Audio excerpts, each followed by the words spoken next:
The Selfish Path to Romance. Download Chapter 1 for free at drkenner.com and at amazon.com. I understand there's a problem with Gage Petronzi. Yeah. Besides the behavior problem, he won't do homework, and his test scores are... I'm not interested in any of that. I'm interested in why, when this school is on the brink of winning its first state championship in 15 years, you slap a crucial member of that team with a failing mark that would force his removal. Is that how you show your school spirit? You're asking me to change his grade? And that's from Buffy. And Willow is in a terrible situation where she has to decide whether or not to have the courage to speak her mind and say, you want me to fake reality? I didn't flunk him. He flunked himself. She has to have the courage to speak her own mind. Do you have the courage to speak your own mind? When you hear a coworker say something totally irrational, or maybe you're sitting at a holiday meal and your father says something irrational, or you're listening to the news or a talk radio show and you hear something blatantly evil and you want to speak up, what keeps you from calling in or speaking up to those people or writing a letter to the editor? With me today is a woman. She has learned the skills to speak up for her values, to fight for rational values.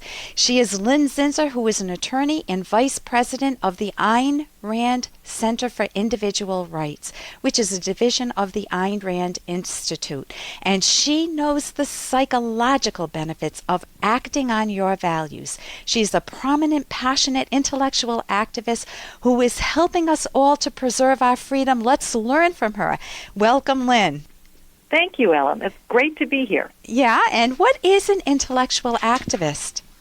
Well, an intellectual activist is one who promotes change in the culture and the society that they live in through ideas. In my case, I seek to promote cultural change by promoting rational ideas in the culture. So Yes. Tell me a little bit about how you describe yourself before you became an activist and now. What did you do to become an activist? Before, I was an attorney, and I was doing like most people do, making a living, sharing my life with my family and friends, and I was frustrated. I felt I was upset by current events. I felt frustrated that the culture was not as good as and rational as I thought it should be, but I felt intimidated. I thought, there isn't anything I can do. What can one person do? I thought the government was too intrusive in business, for example, and that government regulations overran many businesses. But I felt I could do nothing about it. So powerless. Powerless, yes. Yeah, just standing and on the side. frustrated. Yeah. And then And what? in fact, I'm sorry. Go ahead.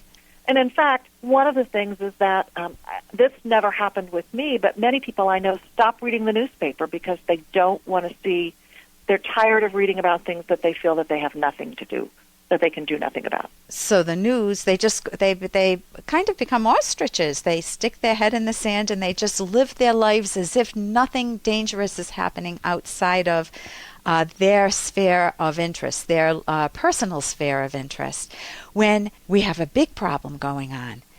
But what does that leave you feeling? I know I did the same thing. I felt numbed when I started to see what was happening in the government, totally numbed, stunned.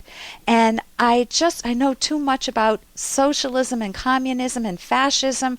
I've read Atlas Shrugged many times, the book by Ayn Rand, which I recommend to everyone. And I just felt chilled and paralyzed, though. And I didn't know how to get myself moving. It just felt like it was a tsunami coming over me.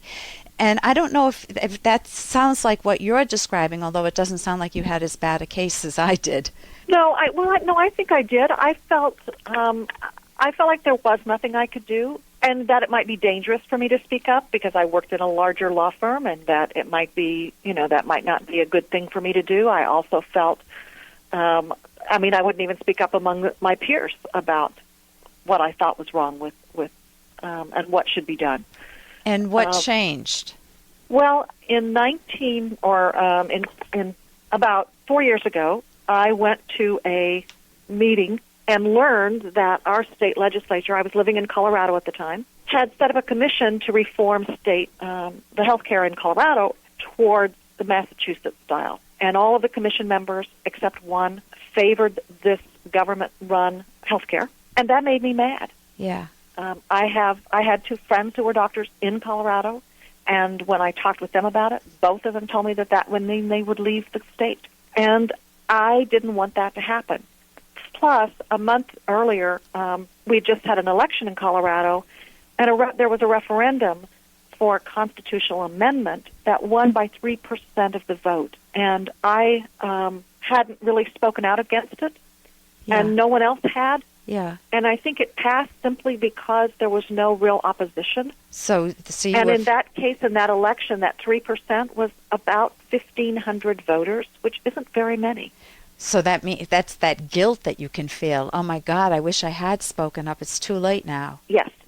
And so I thought I was not going to let a similar thing happen in Colorado to healthcare.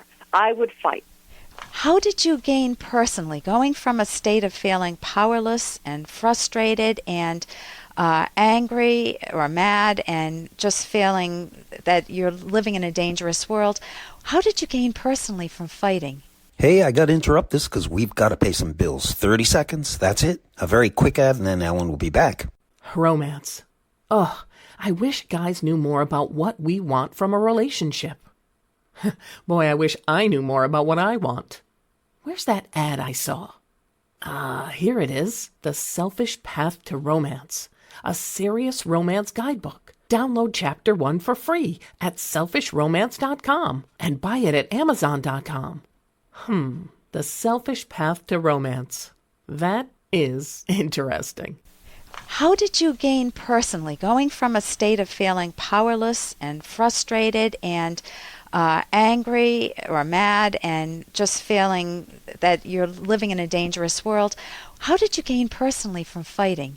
It was remarkable. First, I gained confidence and pride in myself that I spoke up. And I also gained because the fact that I spoke up, others, I heard from others, and I saw letters to the editor that mirrored my opposition. And I was surprised at that because many times I didn't even know who these people were. So sometimes it's a catalyst. One person starts it and gives people the words, the voice to speak up on their own, too.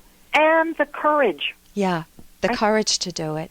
And so psychologically, it changes your whole outlook on the world. You don't feel powerless. You feel empowered. You don't feel frustrated because you still feel frustrated because it's not moving fast enough, but you are doing something, which is wonderful.